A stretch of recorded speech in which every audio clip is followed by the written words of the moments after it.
My name's Jordan and welcome to part 1 of casting a coin for tally-ho. So I decided to start this project last summer when I was out in the States helping out on tally-ho as part of the second frame raising party. While I was there I got speaking to Leo and he explained that unfortunately at some point during her life the coin that would have been placed under the mast at her launch had gone missing. So I grabbed a bit of bronze from the original plank fastening, chucked it in my bag along with 10 kilos of wood, which is sat just behind me over there, waiting to be made into a tiny tally-ho, and brought it home to cast a coin for tally-ho's mast step. So the placing of a coin under the mast of a ship is a very old tradition in sailing and boat building. And it's believed that it dates back as far as ancient Rome, where this practice may have begun as a means of paying the crew's passage to the afterlife if anything bad happened. Another theory states that this may have begun as a thanks to the gods for a successful build of the boat and as a means of protecting it through its life. A third theory is that the placing of such a pure metal such as gold or silver between the mast and the keel helped to reduce the transfer of any rot between these two surfaces. Either way, it's a tradition that's survived thousands of years, and most ships today are still launched with a coin either placed in their keel or under their radio mast. So when I got home, I started looking at the process of casting a coin and settled on replicating a sovereign for tally-ho. It was the predecessor to the pound coin, and I figured the most likely coin to have been placed under her mast at her launch. So I mentioned the project to my mum and dad when I got home, and my mum explained that she owned a sovereign from 1908 that she'd received as a birthday present on her 18th birthday, and that she was willing to lend me in order to make a replica for tally-ho.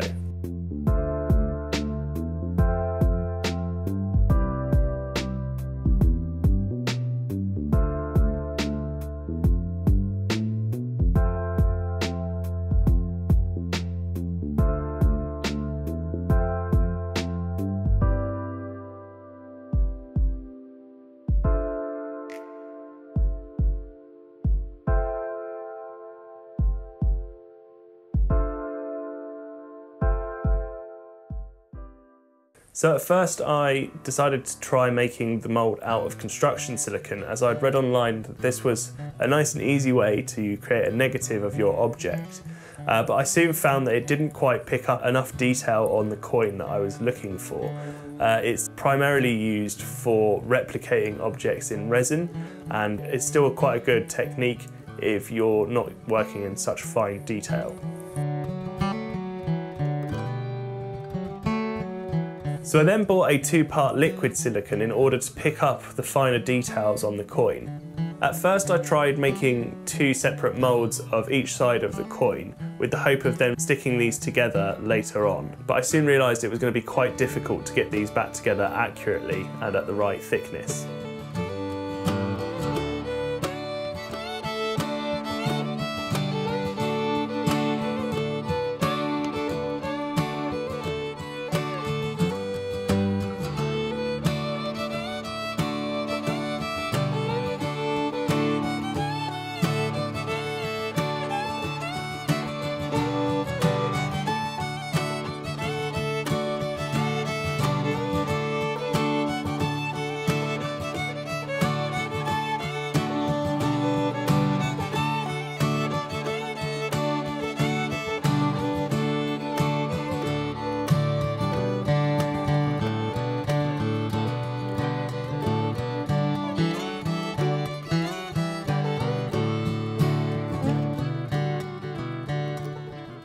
I then used the pourable silicone to make a full mould of the coin in an old camera canister.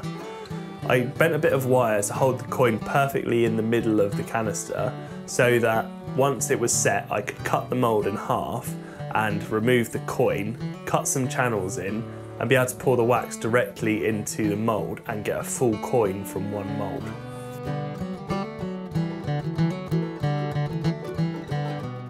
Unfortunately, it didn't quite work how I'd planned, and the wax that I bought needed to be heated to quite a high temperature in order to melt, and even then was not very viscous. So pouring it into the film canister mould proved to be quite difficult, and when it did go in, it didn't pick up the detail that I was hoping it would. So at this point I reached out to a gentleman called Rod Hughes, who's a bladesmith who lives not too far from me.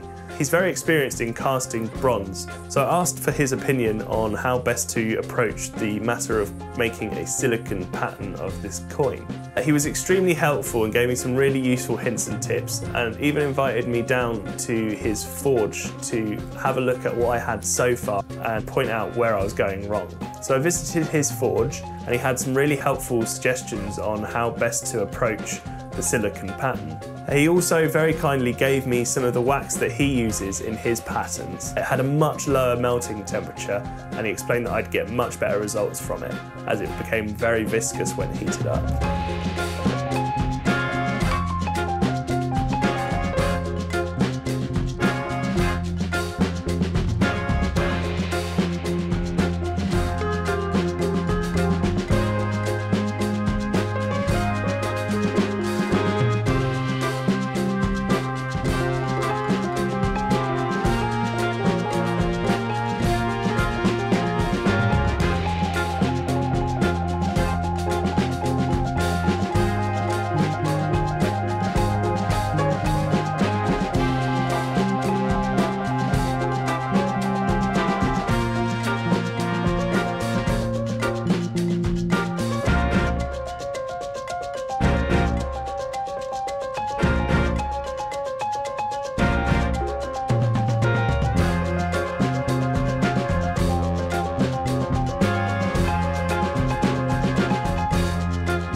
So Rod advised that it was worth making a few different versions of the mould, as more often than not, there would always be one which turns out a more consistent result. And true to his word, there was one that just worked where the others didn't. So using that mould, I spent an afternoon and got 4 or 5 acceptable copies of the coin ready for the next step of the process.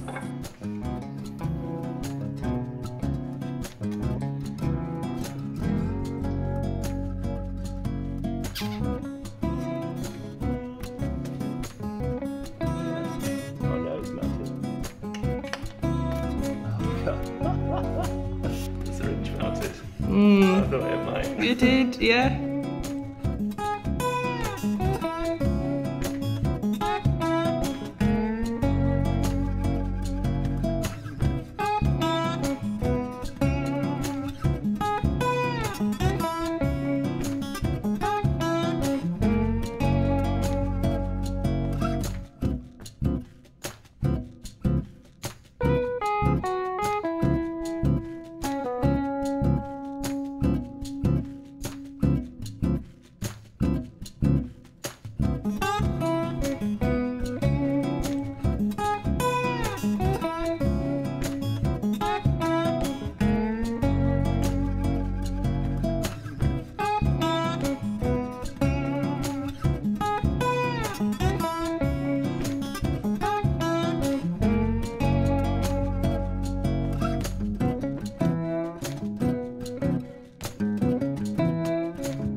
So in addition to all the information and help that Rod's already provided me, he's also offered to help with the next steps of casting this coin. He offered for me to drop the wax patterns off with him and he would begin coating them in silicate, as it is a process that takes around about a week to build up enough layers to get the structural integrity in order to pour the hot metal. He also very kindly offered for me to come and do the melt and pour of the bronze in his traditional Viking forge and film the whole process.